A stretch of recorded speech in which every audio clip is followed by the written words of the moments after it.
All right, guys, good news. I got my car started again. It's running fine now. Awesome. All right, let me tell you guys what happened, all right? So basically, yesterday I was parked at a Wendy's, right? Went in to get some uh, crispy chicken sandwiches, came out. I was like ready to go. Try to turn on my car. And I only parked it for like freaking, I don't know, like maybe like 10 minutes at most. I was like trying to get it started and it didn't start. It didn't start. I was like, what happened? What happened? It didn't start. It's like I got in, right? The remote worked. I got in. Everything else worked normally. Heard all the chimes, the rings, and everything. And radio blasted. Well, not blasted, but the radio was on. Low motor was blowing. The dash, everything worked. And I was like, oh man, it's not starting. It's not cranking. What's happening? I heard nothing except for a click. Didn't hear anything but a click. So it started worrying me. I was like, oh, okay. I was inside for 10 minutes. I left it, turned it off. Left it for 10 minutes, and now it's not cranking. I was like, possibly. Let me try it a couple of times. Try to turn it on a couple of times. Trying to turn on 10 times. Every single time, click, click, click. And it just would not turn on like it did last time. I'm like, what the hell, man? It didn't turn on like last time. Because this isn't the first situation that this happened, because I had at least a couple of situations over the last couple months where I wasn't able to get it to crank. Same scenario. Everything worked except it wouldn't turn over. I'm like, it wouldn't turn over. But every single one of those times, the last couple of times, after like maybe like 5-6 different tries, I was able to get the car started. I was like, probably some battery issue. I'm not sure, but it turned over. I'm not going to investigate it too much, right? So I was like, it turned, once it turned over, and then it worked good for maybe a couple of weeks, and then it did it again, and then was able to turn on. I'm like, oh, okay. But this time, stuck in a parking lot, nothing. I was like, oh, okay, nothing. So here's what I did. I turned on the headlights, went out, checked the headlights to see how bright they were, because if they were dim, I might assume that it's the battery. They weren't dim, they were super bright. They were super bright. I was like, okay, I don't think it's the battery, because if it was battery, I would at least hear like a little bit of a crank, a slow crank, soft crank, something like that. I just wouldn't turn over. I was like, okay, I'm going to do what I did last time. I opened up the hood, and I was like, I'm going to wiggle it a bit, wiggle the wires, wiggle the terminals a little bit, which I did. I wiggled the terminals, and it didn't work this time. Unfortunately, it didn't work this time. All right, there was some white bluish corrosion on both the terminals, and they were loose. So I was like, okay. What I'm going to do is I'm going to pour some Coke that I got from my order at Wendy's.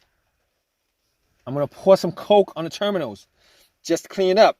Had some napkins on me, pour some Coke on the terminals, fizzled up, took my napkin and pretty much cleaned up the terminals, popped it back in. And now I didn't tighten it because I didn't have the wrench and the socket to tighten it, but it was tight enough. All right, tight enough where I was getting electricity. But look, sometimes it that could be caused because it's loose, but not this time, I don't think. Anyway, try to turn it on, and still had the same situation. All right, no deal on that. So I was asking a couple cars. There's this one guy who was okay with giving me a jump, put the cables on and try to turn on, and still nothing. Waited 2 minutes with the cables on, turn on, nothing. So I knew it wasn't the terminal that was the problem. So at that point I was like, all right, thanks, man. Appreciate it. Appreciate the help. I can now determine that it's probably not the battery. A. I can determine that it's probably not the alternator. B. Chances are, if it was the alternator, the car would have jumped, it would have turned over, it would have worked. But once the cables were taken off the terminal, it would have died out because the alternator wouldn't be charging the battery. Not the situation here. Not the situation here. All right, so on to the next thing that I checked was the ground wire. Now I checked out the ground wire, and it was the negative cable to the frame of the car. Normally the ground wire is the negative, the cable to the negative of the car. So basically, I checked the ground. The ground was connected, wasn't loose, wasn't rusted, wasn't corroded, nothing like that. So I was like, okay, not the ground wire, probably not the ground wire. I don't have a voltmeter to measure that. So I was like, okay, got back in my car. I'm like, think, what could it be? You need a quick fix. Let's see if you could get a quick fix out of it like last time. Try to turn on about 5 more times. Nothing. Still hearing that click. Got a bit fainter as I tried it. All right, so let's see what kind of easy fix I have left. So I was thinking, maybe it's the fuses, maybe it's the relays. So first thing I was like, maybe it's the relay. But here's the thing about it. Most of the time, if you hear a click, it's probably not the relay. It's probably not the relay because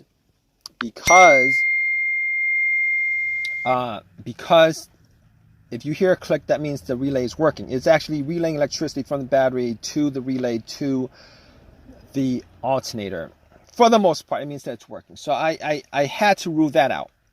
Still in my car, still thinking, and I think maybe it's the fuses. Now I don't have a fuse. I didn't have a fuse tester on me, so I was like thinking to myself, if it was the fuses, like I've only had a couple instances where a fuse would cause my car not to start and not crank.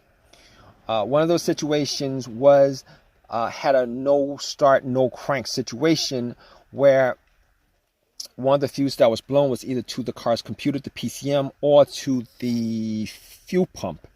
I forget what it was, but once I changed out that fuse, in that situation, the car would crank up, everything would work, it would crank, but it would not turn over.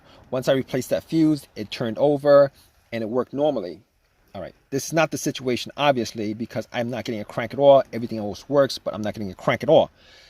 So, I'm thinking to myself, is it possible that it is... I'm thinking to myself, wait, what about the other situation of the fuse? All right, the other situation was with the fuse that I've experienced was I had a Honda, and I was getting no electricity in the car whatsoever. No electricity, nothing. Like as if the battery was removed, right? Nothing turned on, no sounds, nothing. It turned out that the problem with that was it was the main fuse to the fuse box that was blown, and the way that I figured that out was I happened to have 2 screwdrivers, and I connected to the 2 metal ends of the screwdrivers from where the terminals were on the fuse, and it got the car to turn on and start, etc., etc. But that's not the situation here, because I am getting everything to work except the fact that it won't crank. So I had to eliminate those two things. So unfortunately, all those quick fixes, because there was an AutoZone around the area which I could have walked to and gotten the fuses, a relay, a battery, whatever. None of those situations was the cause of this no start. So at that point, I'm like, what are the chances that it could be the starter on the car? Because here's the thing. I've had these situations before where the starter went out, and I was thinking to myself, scratching my head, because the starter was changed out about a year ago. I've only put in about like 9,000 miles in the car. I'm like, all right, it can't be the starter. All right, it was a rebuilt starter that I purchased from AutoZone. It can't be the starter because I only put 9,000 miles on it. These starters are supposed to last over 100,000, 125,000, a lot longer than that. But I figured that maybe it was possible that, you know, when they rebuilt the starters, they only changed up the parts that were that was broken, and then kept the rest of the other rebuilt, kept the rest of the original stuff in there. So I was like, and then it popped into my head, maybe it's the PCM. Maybe I'm having this computer issue, which I did not want to have, which is like the worst situation, maybe worse than replacing a starter if that was the situation. So I'm like, all right, I have a $19 OBD2 scanner. Most of the times, these scanners will not pick up issues with no start issues. All right, not the $19 ones anyway. So I popped it in, and it connected to the car's computer, read out everything. There was no codes, no issues, etc., etc., just like what I thought. And figured out that it was not the car's computer that had any kind of issue connecting to the rest of the car. So I was thinking to myself, okay, so we got that sorted out. And I am thinking at that point that it was probably the starter, and I probably had to replace the starter again, but I wasn't 100% sure of it. So anyway, 2 hours later, I waited for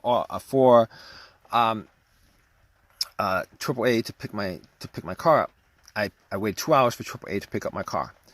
All right, AAA picked up my car and had it towed to my house, where I went through all the different steps of checking out all the fuses, the relays, the grounds, just double checked on all those things that I knew probably was an issue. Tried bumping checked out the voltage on the battery, which was 100%. It was like 12.6, 12.7 volts. So at that point, I knew for a fact that it probably was not any of those things. It was probably the starter. Took out the starter relay, tried to bump the starter to see whether the starter bumped or not. There was a little pin test. If you guys don't know about that, you guys could go and check out a video on that. Did the pin test where I connected the two terminals, and it did not bump. Once it did not bump, I was like 99% sure it was a starter. Went and took everything off, got to the starter, and pretty much connected a line directly to the solenoid terminal. Direct connection to it. It did not bump. It did not start. So at that point, I knew that it was 100% the starter. Took the starter out, went to AutoZone, had them retested, had them tested out, and it was the starter. It didn't work. It was broken. So ended up, it's 100% warranted. They swapped it out, and I could have gotten a brand new starter, but didn't want to pay $300 instead of getting one for free. Took the chance anyway. Got another rebuilt one for free. Popped it in, and guess what? Bam! It actually worked. It worked. All right. It turned on. It worked, and it turned out that it was a starter. Now, if you guys are in this situation and go down the list of what I pretty much, the diagnosis, the troubleshooting that I did on my car, 99% of the time, you guys could probably figure out what the issue is with your no start situation, which I'm pretty sure that's why you guys are here for. Anyway, it turned out that it was the starter. Hope this has helped you guys out in some way. If you guys want to leave a comment in the comment section, as a lot of you guys love to do, please leave the comment in the comment section. Please give me a thumbs up, and on top of that, what else? please subscribe, guys. If you guys haven't subscribed already, really hope that, you know, whatever situation you are in right now, hope this has really helped you guys out. You know, go through those steps that I pretty much detailed as far as trying to, you know, troubleshoot the situation. Hopefully one of those steps, particularly one of those earliest steps, the easy fixes, solves your issue, guys. All right, guys, take care.